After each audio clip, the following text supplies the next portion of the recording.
So we've already talked about how we can add custom resources and config entries, service providers, and facades to our Laravel package, but what's still missing is the ability to have custom migrations and models that use the migrated tables. So let's try and add a new model, and this would be like a joke model. So to do this, I'm just going to create a new folder in here and call it models. And in there, I'm just going to create a new file, which will be our joke model. So this would be in the mpoziot Chuck Norris jokes models namespace. And the class would just be joke, and it would extend the model class. So something like this. Let's save this, joke.php, and import the model class.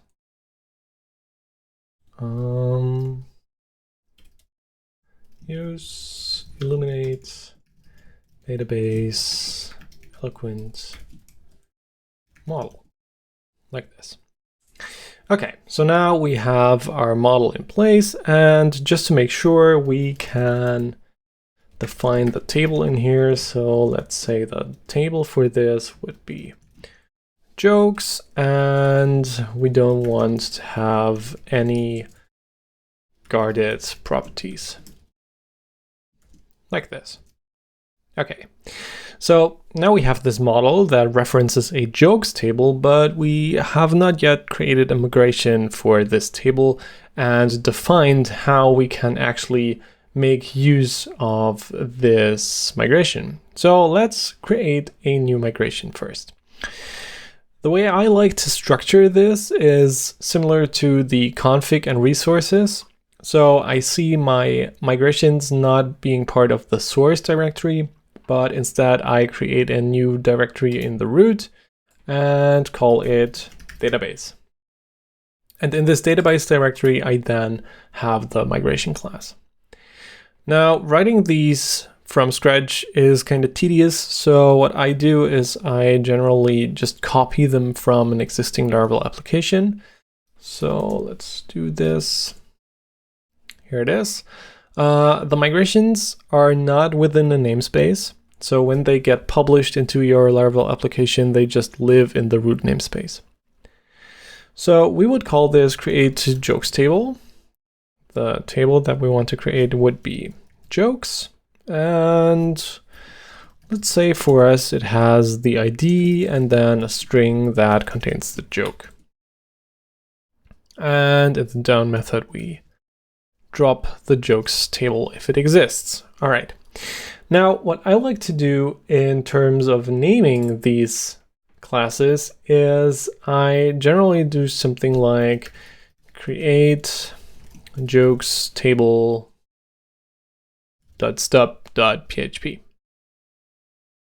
So this makes it clear that when you want to use this file, it's a actual stub file, or let me do this the other way around, that may be better, like .php.stub, so that you can immediately see this is just a stub file and not a file that is actually part of this package. Okay, so we have our model, we have our migration file, but we still need to tell Laravel that it should make use of our migration file. We can do this in our service provider. So if we go to the Chuck Norris service provider, let's close this, then we can see that we publish, for example, the views and the config file. And similar to publishing configs or views, we can just publish our migration file as well. So in this case, it would be this publishes, and then our migration lives in one directory up, database, and then create jokes table.php.stub. And we want to copy this to the database path, migrations. And now we want to rename this so that it's called date, then the format would be YMDHIS, so that we have the exact same format as any other migrations. We use the current time for this. And then we have the timestamp underscore create jokes table.php. So like this. Oh, and a dot in here. And we want to group this in the migrations group.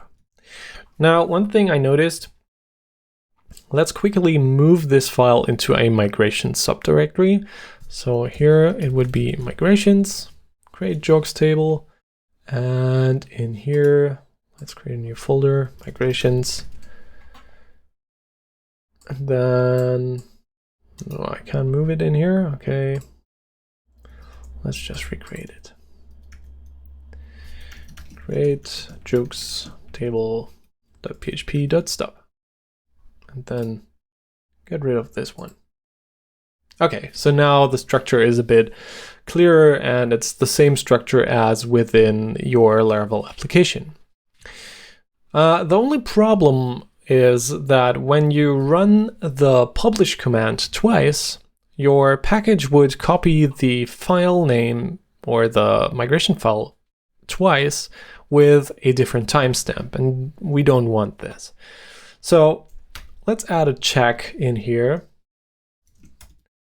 Since those migration classes are just classes, we can just call if this class does not exist, then we want to publish it as a migration. So if you publish it once and then run composer dump autoload, we will have the create jokes table class available, so this will return true, and we will not publish the file again if you, for whatever reason, run PHP Artisan vendor publish again. Okay, so like this, we have created the migration and created a model that we can make use of in our custom package. Now in the next video, we'll take a look at how we can make use of these migrations and the model in our tests.